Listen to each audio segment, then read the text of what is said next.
feeling kind of on the right trip to merry-go-round. With very pleasing Steve. And that was Blinded by the Light, Manfred Mann's Earth Band coming at you. This is Dan Naturman.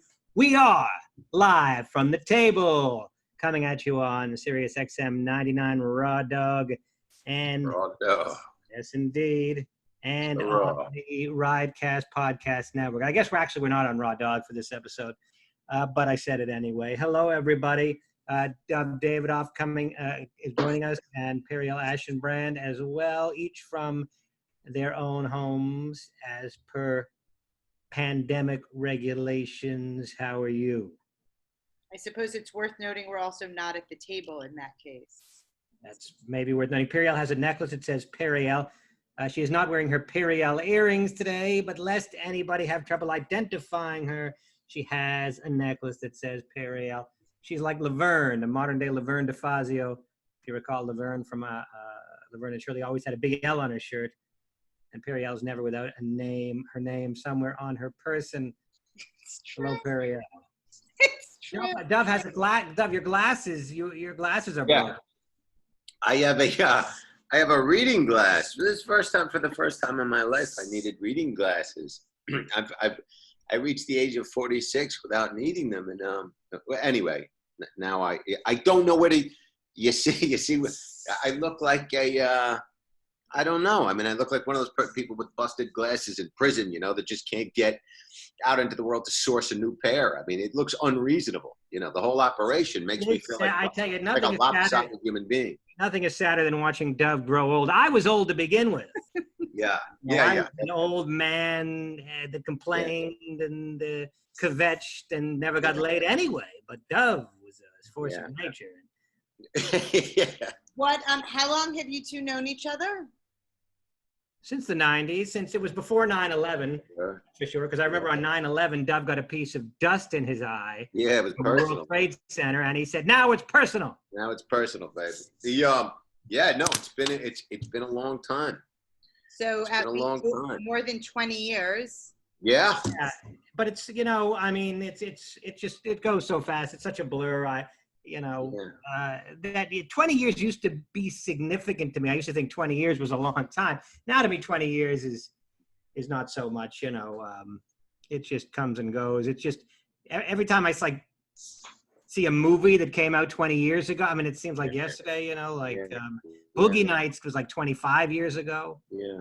Clueless, 25 years ago. Was it an immediate friendship, or did one of you have to? I think more or less. It was at the New York Comedy Club, and we're all. I great still remember Periel when. Well, I don't want to talk about Dave. Yeah, no. You're right. I don't want to insult anybody, but No, I know. I was actually I was thinking through whether or not I leave out the name. Would it still work? But you're right. Yeah, you're right. Way to kill a story, guys. Well, No. maybe we'll get to it next time. But we have plenty going on in the world of comedy this week. Yeah. Because once again, one of our colleagues has been accused of inappropriate behavior. Brian Callen, of course, I refer to. Yeah. Has been accused of. There's 4 accusations, 3 of which I don't think are really even worth mentioning. One was a consensual affair that he had while married, accused of. Right. One was he kissed a woman against a wall in a dressing room. And the third one was he offered a woman money in exchange for stage time. He offered a woman money in exchange for stage time in exchange for oral sex. These were the accusations that were made. Right. None of which I think are criminal, even if not anything to brag about or not anything, to be proud of necessarily. Against the wall one? Well, again, these are all accusations. A woman accused him of, I think, she was working at a store, and she accused him of pushing him up against the wall and trying to kiss her. I don't know where that lies on the spectrum of, legality or.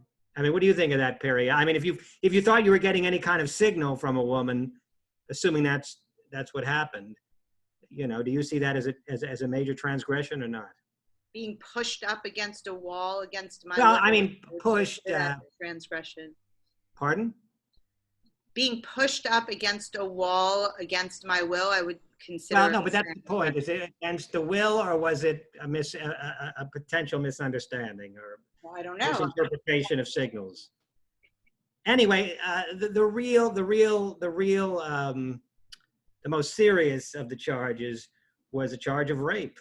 That one woman had said that he had outright raped her, and anyway, that's the most serious charge by far of the four. Brian has categorically, unequivocally, and vigorously, Right.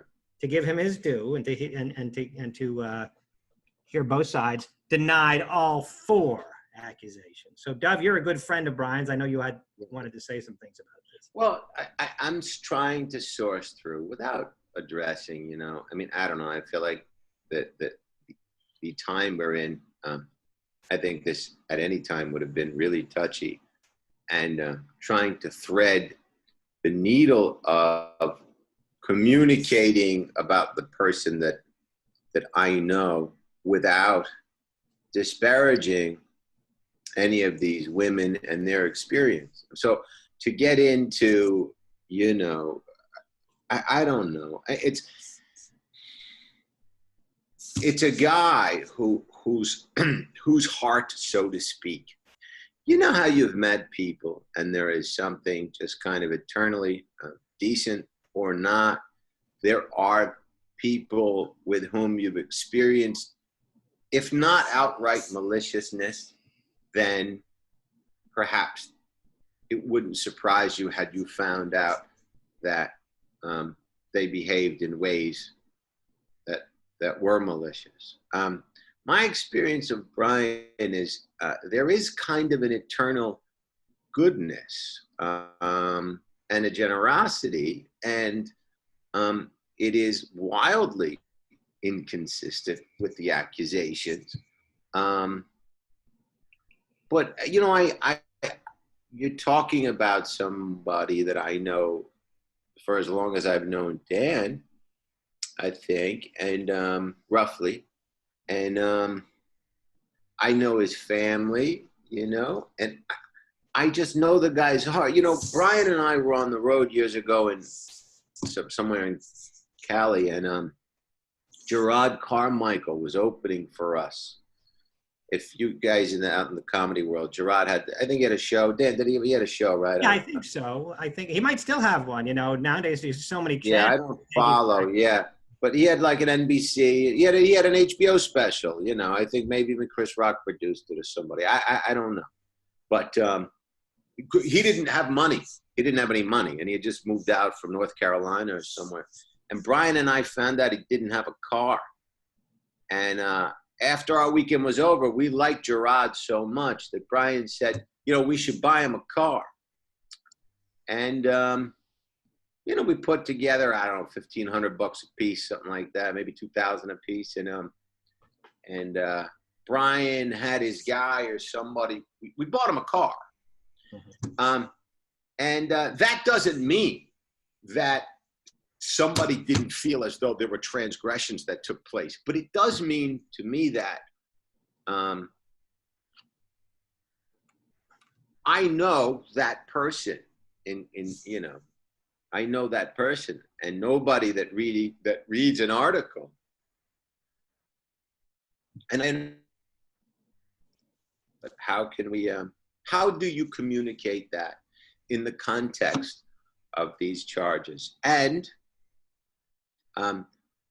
who among us, if the scope were 21 years and there were metaphorically a camera on us all 21 of those years, and I wanted to pull out a snippet, I'm not talking about the rape part, but all of the other sort of context and, I don't know, it's some scrutiny to survive. I mean, without disparaging anybody's account of their experience.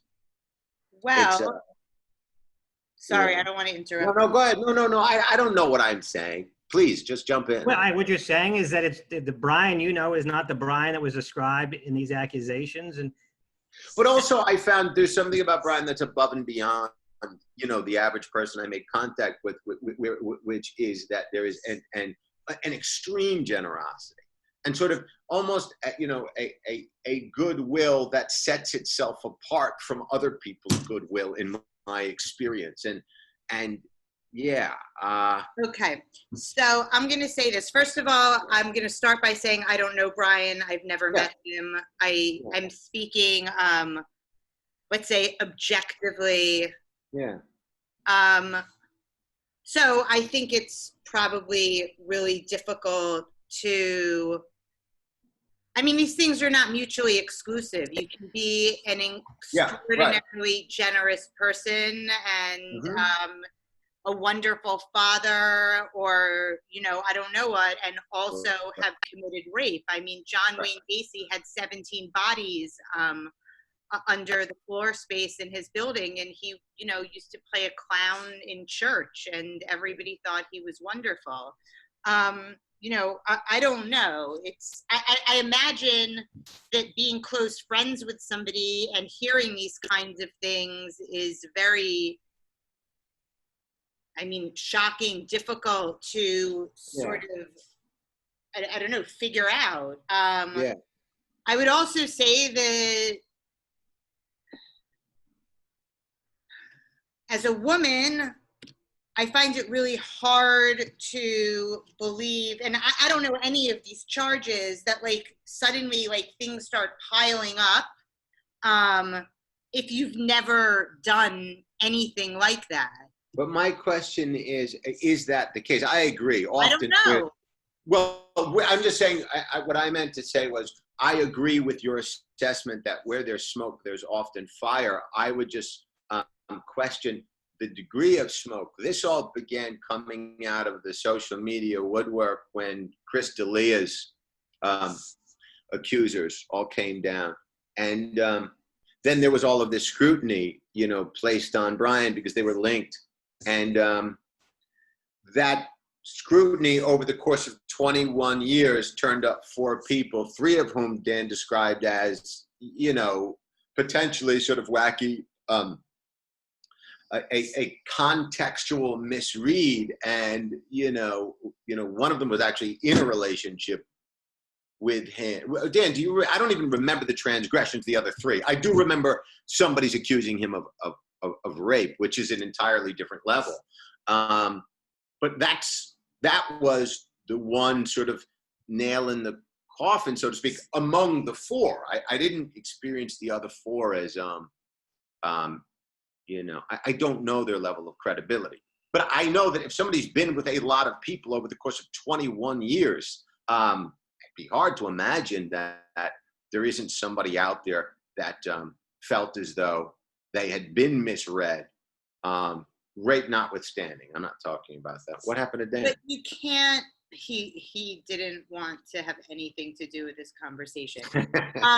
You can't say rape notwithstanding. No, I agree. I agree. And that's why I sort of hesitate to even attempt to discuss all of the nuance and the difference between the person. I mean, imagine if you found out that Dan had these charges, but you had known him. I mean, no, like I said, I'm sure it's shocking and it's impossible to reconcile somebody who you love. I mean, there are people who live with serial killers for 20 years who have families. And again, I don't know any of these people. I'm speaking, you know, from, there's Dan.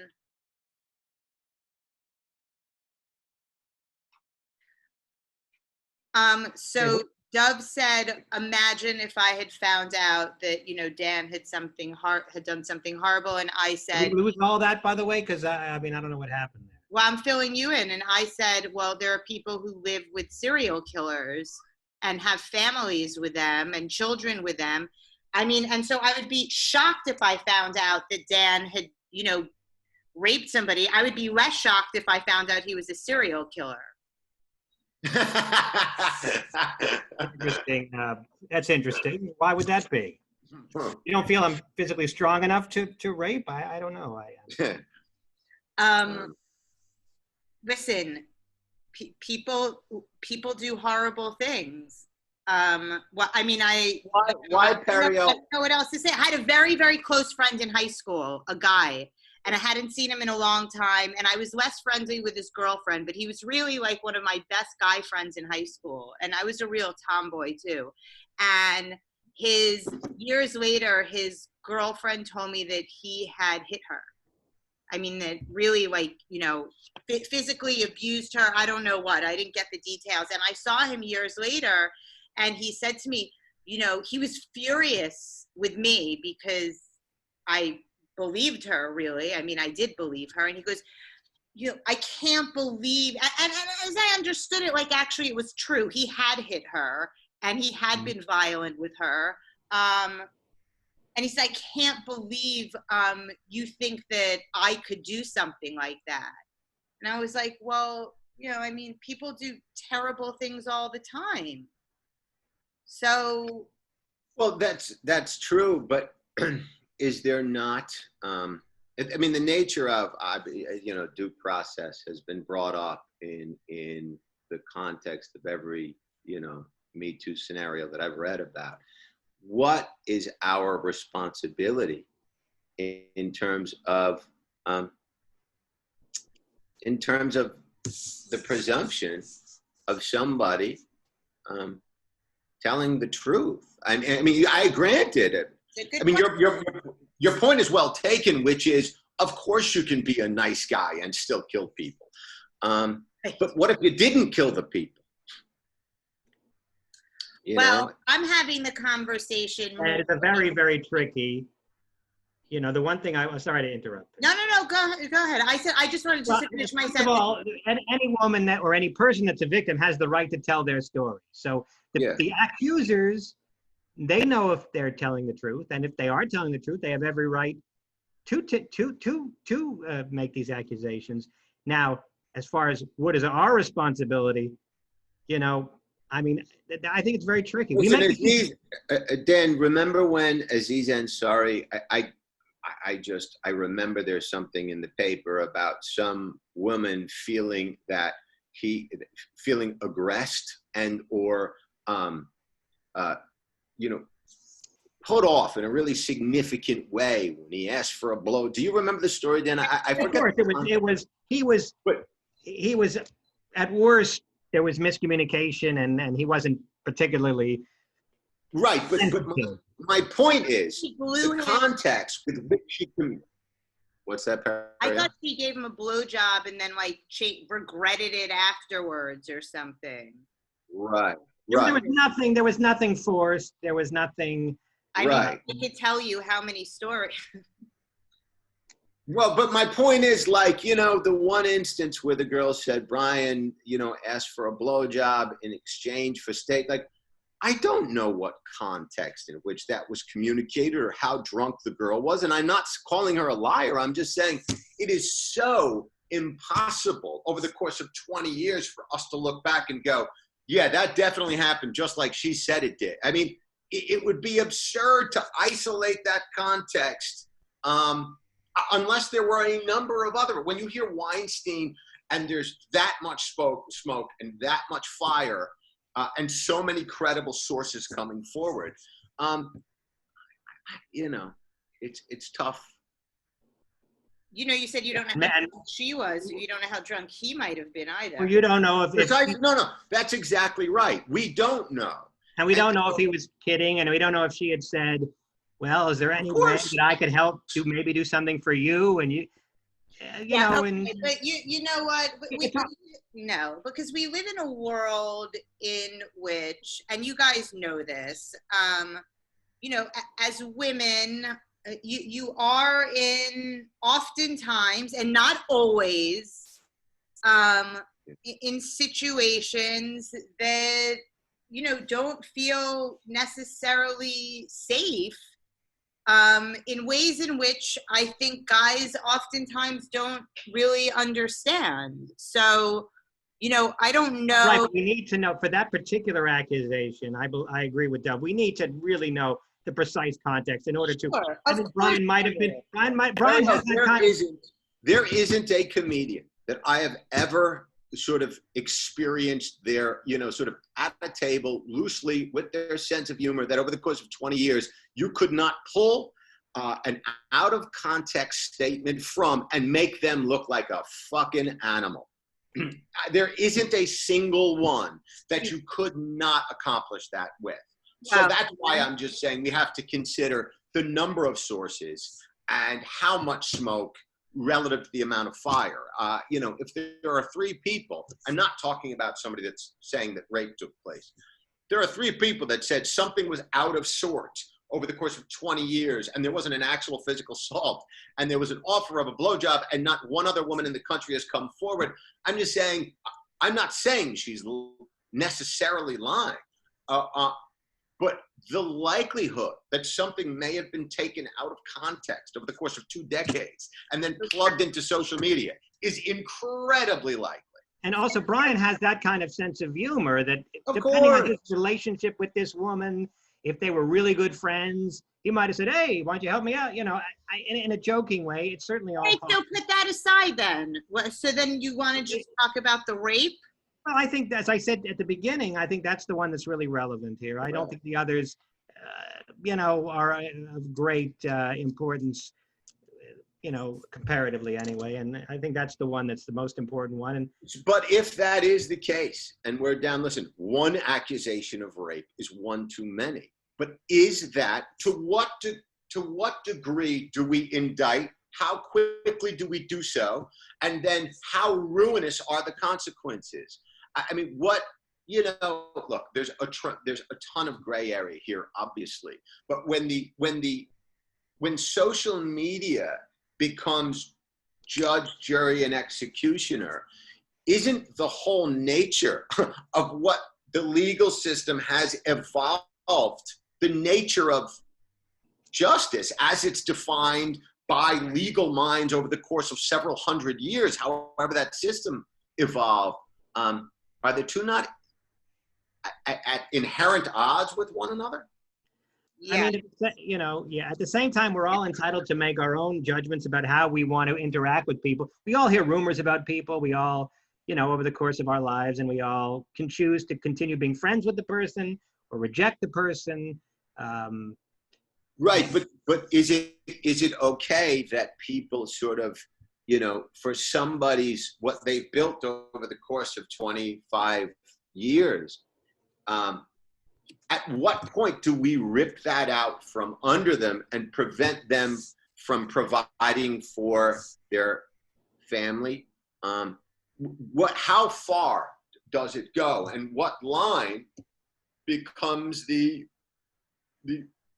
place of no return? Yeah, I know in the legal very, system, very difficult question. Obviously, when it comes to sending someone to jail, we need guilt beyond a reasonable doubt, but we're not talking about that. We're talking about. I would rather go to jail for 6 months, come out and still be able to resume my life in theory, if that were possible, than have everything I built for 20 years ripped out from under. If you're not a public figure, if you own an apartment building and you're accused of something, you still own the apartment building when you come out. If you're in the public eye and you're a performer, the very thing you're selling, the very relationships necessary in order to sort of, make a living or create opportunity can be removed from you without ever having been convicted of anything. Well, so I guess there's a very simple way to avoid that. I disagree. I mean, I think there have been lots of unfounded accusations that no one can avoid. You're right if you're talking about whether or not you're genuinely guilty. Then it can be. I mean, avoided. yes, but also,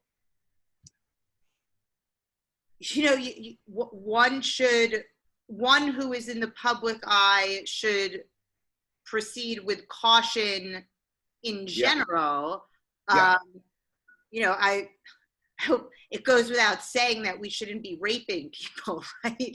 It goes without saying. I know. I certainly goes without would not saying. suggest that. Yeah, I mean, it's. Do you think? It's not true. It's terrible, and if it's true, it's also terrible. I agree. So, I mean, Dan, is there a person that you could think of, a celebrity, somebody in the public eye, on television, somebody on stage with a guitar? If you're in and out of nightclubs for 20 years, do you really think there's someone over the course of 20 years that didn't go in for a kiss, and wires got crossed, and then and there was alcohol involved, and maybe there was a woman on the other side of that, or a man that felt there was a transgression that took place? Now, I understand. I'm not, I'm not making an excuse. That becomes not even about Brian. That is just about the social media sphere and looking at someone over the course, the scope of 2 decades in a nightclub environment. Would your favorite guitarist, songwriter, talk show host, actor be able to stand up under that scrutiny? I highly doubt it. Well, other than Ryan Hamilton, it would be a small list, and I think most of us have, during the course of this Me Too movement, have thought back over the course of the past couple of decades. Well, is there anything that could be, that might not look so hot if it were presented a certain way? It's hard for me to imagine a guy, that is living on and off the stage, so to speak. And if you are hooking up with people in nightclubs, granted, there's more liability associated with that, and you should be that much more careful. But that isn't the reality in environments where people are drinking and fucking and, What kind of a culture are we living in? I mean, nobody would accuse me of that. I mean, there were a couple of instances that things got a little Philip bit Roth? dicey. No, I mean, yeah, maybe him. But no, I mean, this is not something that women get accused of. I mean, I don't think I could think of anybody who would accuse me of, trying to forcibly sexually assault them.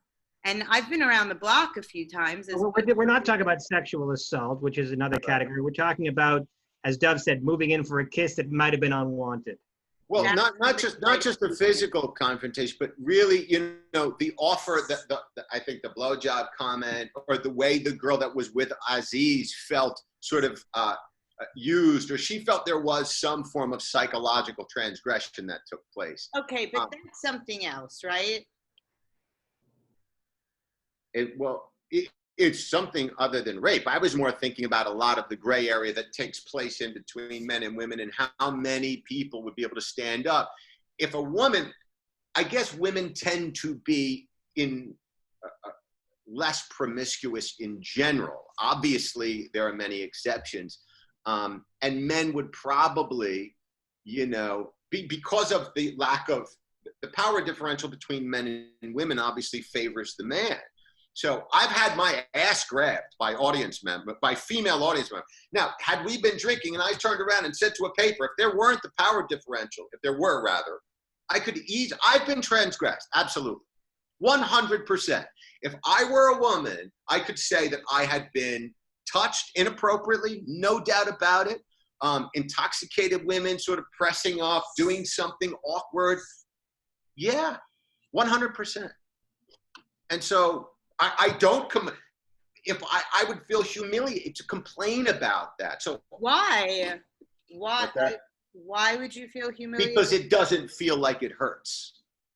It doesn't hurt me. It doesn't impact me. There's no reason to make a big deal out of something where there was the transgression, and then there's whether or not it really sort of lived in me, which is what the crime is, right? It's like, if there's a crime that takes place, it's because I was impacted in a way that prevented me from feeling safe, that prevented me from looking at men, or women in this case, the same way.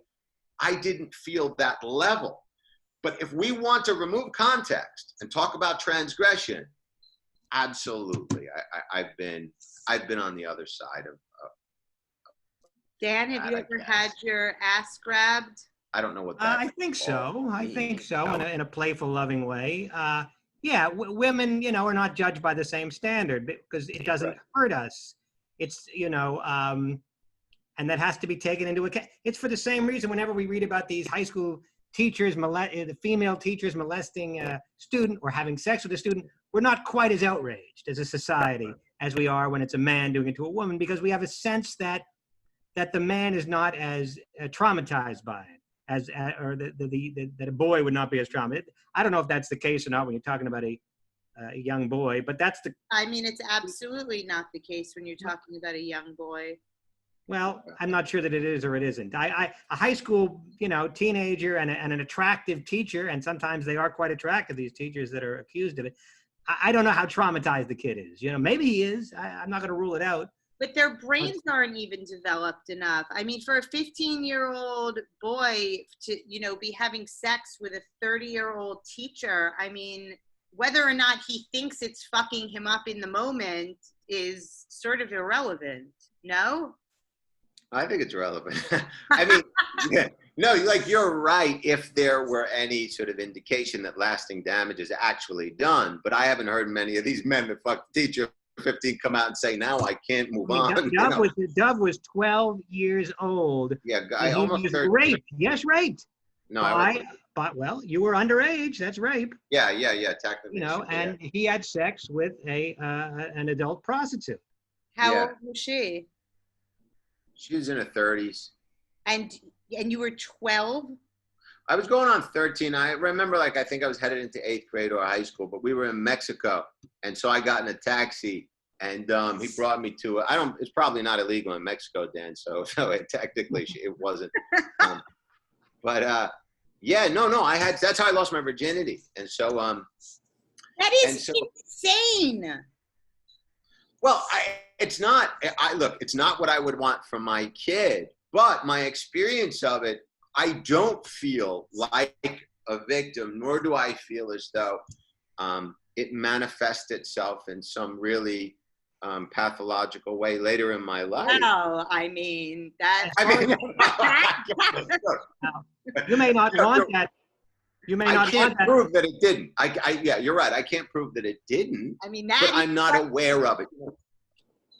When I hear women talk about a serious transgression, and you obviously would know more than I would, but I've heard real, sort of pathologies were created later on, or damaging their ability to maintain quality connections with people because of a profound lack of trust. But I'm saying is I feel ringing familiar. I guess it does a little bit, but I just can't correlate it with that incident. I mean, a 12-year-old boy is a baby. This particular baby went into a whorehouse in Tijuana. and was with a stack of bills and an mission. Yeah. I mean, listen, we're laughing about it, but if I found out that one of our friends' 12-year-old sons had sex with a 30-year-old prostitute, and I have nothing against prostitutes, I mean, I would lose my fucking mind.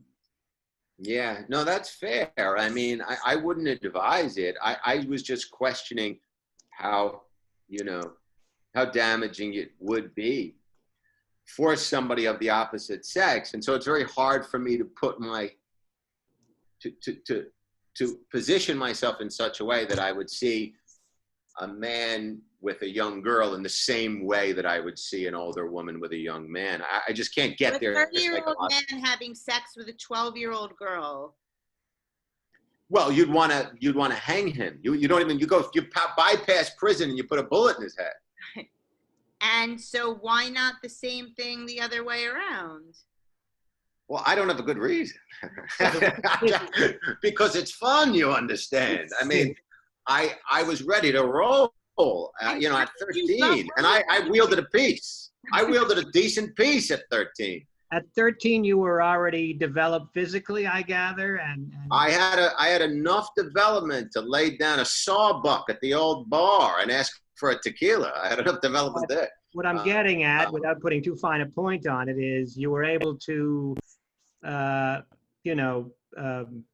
a load, I guess. Is there any more elegant way? I don't. You cut out for a minute. Yeah, there is, but go ahead. It probably is. Ejaculate, I guess, would be a more elegant way. Well, I was not until 17 years old. Nothing came out but air. I mean, I took to the age of 17. It was very, very late. How As old are, a 12-year-old boy, to me, a penis was nothing more than something I used to aim the pee, and had little use other than that. Yeah. how old are boys when they start masturbating? Well, I was around, you know, I 5? I tore into a prostitute probably not long after I began masturbating. That's what gave me the idea to go to a whorehouse. And how did you even get there? Who were you in? Were you just like I was traveling around? no. the My father was dating some woman, and we went to some inexpensive place in Mexico. And you know, back then in Mexico, you could get into a taxi, and I said, "Bring me to the place with the girl," you know. And I had a little bit of money, and you know, it's right outside the hotel. How much money could you have possibly had? Oh, you can get. I mean, it was maybe a $20 bill, you know, and then another few bucks for a taxi. I mean, you know, parts of Mexico, you could have walked a few blocks and run into a whorehouse. I mean, it's Right. it's sad that, and I feel for the prostitute. What an awful position to be in. Or just say no. she was probably happy to see you, because you got to figure, you know, if the guys had come in there, here's a guy that's a 12-year-old boy, probably will not, you know, beat me, probably is disease-free and adorable to boot. And yeah, I think so. I mean, I remember her being really sweet and sort of guiding me in, you know, not unlike you know, if you're taking lessons in a Cessna P128 and, you know, the pilot's sitting next to you, and you don't want to take the controls all on your own, of course, because you haven't landed one yet. But anyway, yeah, Look she older? really. What's that? Did you look older than 12, 13, or 13? Not so much so that I didn't look really young, you know, like maybe, you know, I probably seemed older than the average 13-year-old who wouldn't go into a whorehouse and order a tequila. I mean, if there's something presumptuous about that type of child, but. And what was I literally at 12, I don't think I knew what sex was, to be honest. I mean, we're going back some years, but I don't think I knew. My 10th birthday party outside, I watched my neighbor bang this broad in a lawn chair. And that was my 10th, and I still remember because I had a cake. I had a cake. Well, I had a cake from Carvel, and my cake had tits on. Wait, you know what? Let me rephrase it. Let me not rephrase, but let me correct. I did know what the sex act was because we had sex ed in 5th grade. However, I didn't know you were supposed to go back and forth. I thought you just put it in and you kind of wait there. You know, yeah, that's what I thought the sex act was. Well, you stuck it in and something happened. The vagina did all the work. I didn't know you had to go up and down or in and out or back and forth. Yeah. Just figure you lied there and it extracted it. I figured whatever was in there got extracted by the vagina. I'm not sure what I thought, but I was very, very ignorant about that. Of course, nowadays, 12. You were 12. That's what 12 you were. in the era before YouTube and before Pornhub and all this stuff, you know, where you can find out anything. And then what happened? You were 17 when you found out? I was 17 when I first, then at some years thereafter, I learned that sex, you had to, you know, go back and forth. But I'm saying I didn't have orgasm until 17. Right. And then it was some years until I actually did have sex, as we've discussed. Yes. On this show, on previous episodes. We don't need to rehash. Okay, and Dov, what was your second sexual encounter, which seems equally it was this girl from high school. My first non-professional encounter was a girl from high school. I was probably about 15. So you waited 3 years. No, but not by choice. And I think I was more like 13 when I was with the prostitute, like 13 going on 14, because I was either 8th grade or going into high school. So I was 14 as a freshman. So anyway, you know, 13. It was 14, definitely 13. The big difference between 12, 13. The difference? She's saying that 14 is a big difference from 12 if you were actually 14 with the prostitute. No. When I say I was 12 or 13, I couldn't remember whether or not I was headed into 8th grade. So I'm born September 22nd. So when my first day of school, I was, as a freshman, was 14. So it was definitely before that. So I was definitely no older than 13. I just didn't remember if it was 8th grade or going into 9th grade. Anyway, yes. So I was about 13. You must have felt like a real baller going into 8th grade. No, not at all. I felt very insecure headed into, but you know, I had a very damaging childhood. I mean, I don't know, damaging. But it's a chicken or the egg, Periel, because I don't know that the damage I don't know that the prostitute experience added to any of the dysfunction or. I'll give you a hint here. It did. Well, I'll give you another hint. No, it didn't. I think Periel is insane if she thinks that that experience was traumatic for you. You might have already been somewhat damaged, which is what led you into that Tijuana brothel in the first place. I highly doubt a sexual experience at that age was damaging at all. I would in the least. I watched another. Insane that you guys would think you could get anyone more qualified than myself with knowledge of psychology that I would bet any amount of money that you're wrong. Yeah, no, I wouldn't argue that. I also watched, I had an RV behind my house. We brought it over from the junkyard. I think it was, you know, used for scrap metal after that, but I made somebody watch. When I was 12 years old, they said they wanted to use it to bang my neighbor. And I said, I get to watch. And we made a deal. So and then, at my 10th birthday party, I remember the guy banged my neighbor. It was not, it's too fast, you know? Yes, too fast. And your brain isn't developed. Okay. Anyway, we don't need to beat a dead horse, but, no, we don't need to beat a dead horse. So, I don't know. Periel, what about, so what is an appropriate punishment, do you think, for somebody that is guilty of the kind of crime that, you know, Brian was accused of, the worst of it, if he is contrite and, you know, if he's... if he raped someone? Yes. I'm not particularly, I don't know how much I care if somebody's contrite if they've raped somebody. I don't know. What does the law say? You know, I don't know what the law says. I don't know. I mean, I think that if you rape somebody, then you should go, and you go on trial, and, you know, if you're found guilty of rape, you're found guilty of rape. But you're making a good point. And the progression in your point is that if you're guilty, and then the second progression was then you go to trial, or rather, I'm sorry, the trial determines the guilt. But that's not what takes place now with social media. And so there is no trial and there is no burden of proof. And so, you know, that's the part, you know, that is very dangerous. Yeah, it is dangerous.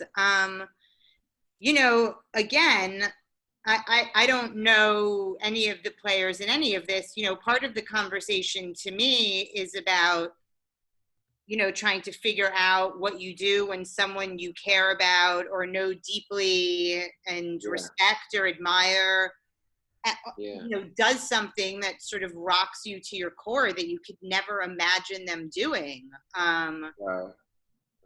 You know, I don't know if he's married. You said he has a family. I don't know. Yeah, they're in the middle of a divorce thing, or, you know, that all of that's going on too. But certainly as a family. Yeah. Yeah, obviously, fully support women coming forward and telling their stories. And I think that, you know, apparently he's a successful actor in the public eye. I don't know, whatever.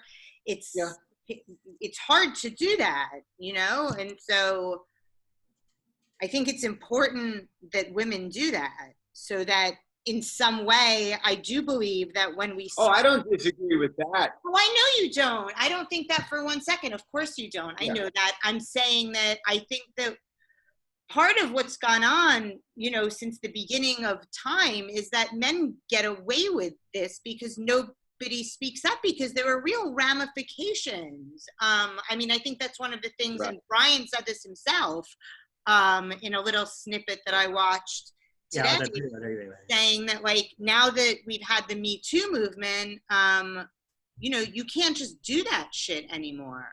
Right.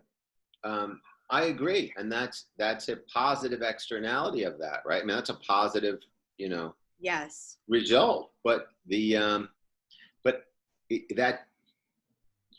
degree to which that's positive still leaves this other variable. Yeah. And the other variable is convicted without a kind of due process, and then the degrees of guilt. You know, when all of that came out about Louis, I heard Sarah Silverman get on, I think, Howard Stern and say, long before Louis became famous, he asked me and my sister to jerk off in front of us. So there was no sort of power differential at the time, physically, but she didn't communicate that there was any fear at all and that they were friends. And they said, okay. They said, okay, we'll watch. And she said later on, perhaps, you know, one of the variables, you can make Louis look like an animal, or you can go, oh, this was kind of his thing, and he was not intentionally using some showbiz leverage to pull his cock out and humiliate people, because that wasn't Sarah's experience of it at all. And without her communicating that context, we can either paint him into a corner like an absolute lunatic and an abuser, or we can say, you know, maybe the wires got crossed and his 20 years of really thoughtful, fascinating comedic exploration should not be invalidated. And that there is a lot of gray area here, which is, I think, what the comedy community did with Louis. I think he has been sort of re-embraced, and that is a very careful sort of contextual evaluation that went on. And without Sarah saying those things, and without other women coming out, where would Louis be?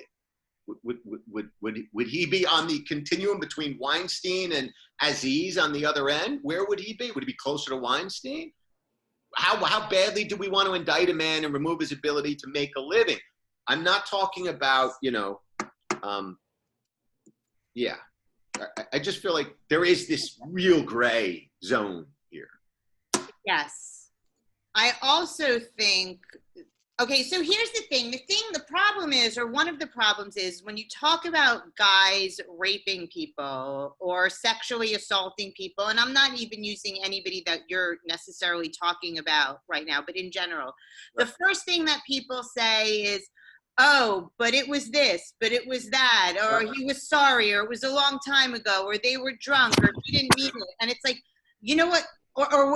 Where does redemption come? And it's like, you know what? All of those things are fine. But that's not where we start, right? We start with, first of all, like, if this happened, and then you can get to the redemption and all this other shit. So I think that, yeah, we don't want to be convicting and trying people and ruining people's lives on social media. Right. But we also don't want to start redeeming people before we even, you know, a rape accusation, that's like really fucking serious. Yeah. So it's like, I just want to know what happened. And then the thing, you know, we'll never, you can never really know. I mean, you know, that's the tricky part about rape as a crime, is it's so tough to, there's two people were there, and, you know, it's very hard to really know. I mean, are there men who have sort of been on and off stage, and granted, they have to suffer some of the liability, like the kinds of men that go with a lot of different women. Do you think that there are men out there that are on and off, you know, stage, nightclubby, guitar, you know, musician, stand-up, actory, and Hollywood people that have not, over the course of a couple of decades been, I'm not talking about rape, I'm just talking about in general, people that lead those lives, intoxicated, late nights. Do you think any one of those people could really stand up to 20 years worth of kind of social media level scrutiny? With how many guitarists in a band do you think don't have a girl going, he tried to kiss me, I said no? He, like, how many of those experiences? Like, Sure. it's hard for me to imagine For sure. anybody being able to get through that gauntlet without somebody feeling transgressed. For sure. And there are people that need to be in prison, and so I think I could withstand it, but Nikki Glaser once complained that I was staring at her creepy, and she was there's right. no doubt about that. Other girls have felt that, you know, they were stared at, or yeah. But by the way, the word creepy in the wrong context, if Nikki wanted to pitch that in a way where she felt transgressed and or violated, and we removed the context of the nightclub and two comedians, I don't know that she couldn't, you know, paint somebody into a corner. Well, that's a difficult charge to make, that somebody was looking at them funny. You know, that would be hard to make that stick. But No, not funny. No. I felt threatened by the way that person was looking at me. I'm not talking about funny. I'm talking about, as a woman, I could absolutely feel that I was being threatened by the way that person was looking at me. I felt creeped out. They were staring at me. You know, the degree to which that's communicated and how it's communicated could certainly create a misdemeanor level, you know, offense for you. Well, there you go. I'm not saying it's You thought that you were all in the clear, and now this. Yeah, like, I'm not saying it's ruinous for a career necessarily, but if a number of women came out and said, I felt creeped out, I felt this, I don't know that couldn't do some theoretical damage. Dan's now going through all of the women he stared at. well, I've done some staring over the years, but you know, I didn't think it was rose to the level of a Me Too offense. But in any case, But I'm not saying it does. What I'm saying is, it would not surprise me if you had gone in for a kiss over the years and the girl wasn't necessarily ready for it, or you misread the cue, and she wants to go, listen, I was in the corner, Dan tried to do this. Like, depending on I never made lip contact with an unwilling woman, because, but I respond very. That's what you said. No, that's what you said. That isn't necessarily over the course of 20 years, if you're being looked at on social media, what they would say. That's just what you would say. Well, perhaps. In any case, anything else? Do we want to stay on this? I just thought, like, the nature of a transgression, and I'm not talking about the sort of, not talking about the level of rape. I mean, the idea that wires got crossed and somebody, and I'm not trying to exonerate anybody for behaving inappropriately. I'm talking about people that, you know, yeah, I don't know. I mean, if it happened with Aziz and it happened with over the course of 20 years, if you have been with a lot of people, men or women, it's hard to imagine somebody along those lines not going, yeah, I didn't like the way he did X. Yeah, that's for sure, I'm sure, true, especially in the line of work you're describing. But also probably in every line of work, in every industry.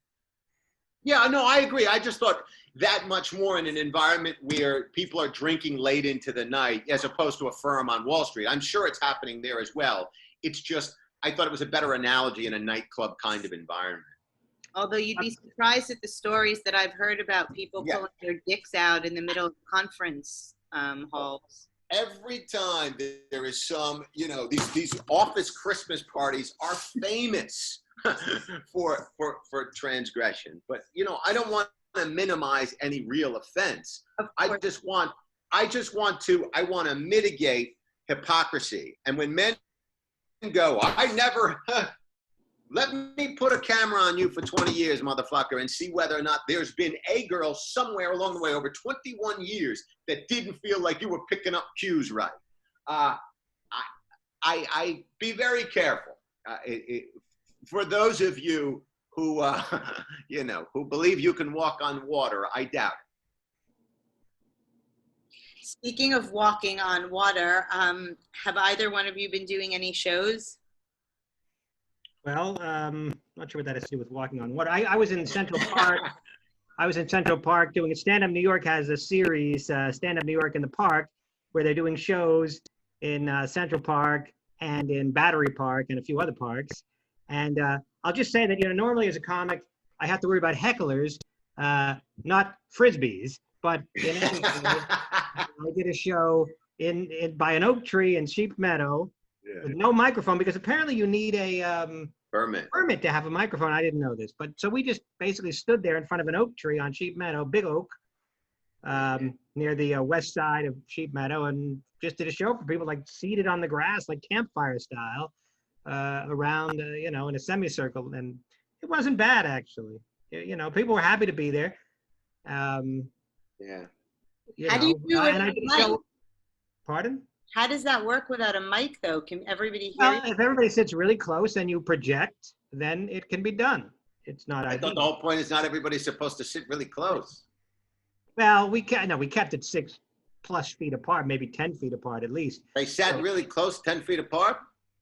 Well, that's fairly close, I guess. Okay. In any case, they seem to hear. You know, maybe the oak tree guided the sound in a good way, but I don't know. Then when we were in the park on Tuesday, that rabbi was he had a mic. He had a mic. I don't know if it was a rabbi. We were in the park. A rabbi was giving some sort of religious lecture. Well, I assume it was a religious lecture because he was a rabbi.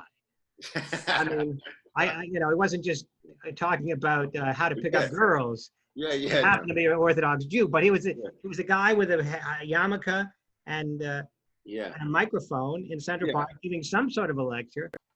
Yeah, it would surprise me if he were just yelling about different delis and arguing with himself about what the best pastrami. Yeah, it was a lecture, religious. Yeah. I assume it was religious in nature, and he had a mic, and I don't know if he had a permit or if he just did it anyway. I'm not sure, but I'm told you need a permit to have a microphone in the park.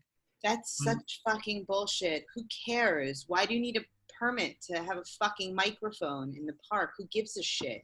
Because people in the park trying to enjoy themselves. They don't want to be harangued by a comedy show. Yeah. Harangued? Well, not everybody wants to see a comedy show, and even if you enjoy comedy, maybe you don't like the pithy one-liners, say, of a Todd Barry.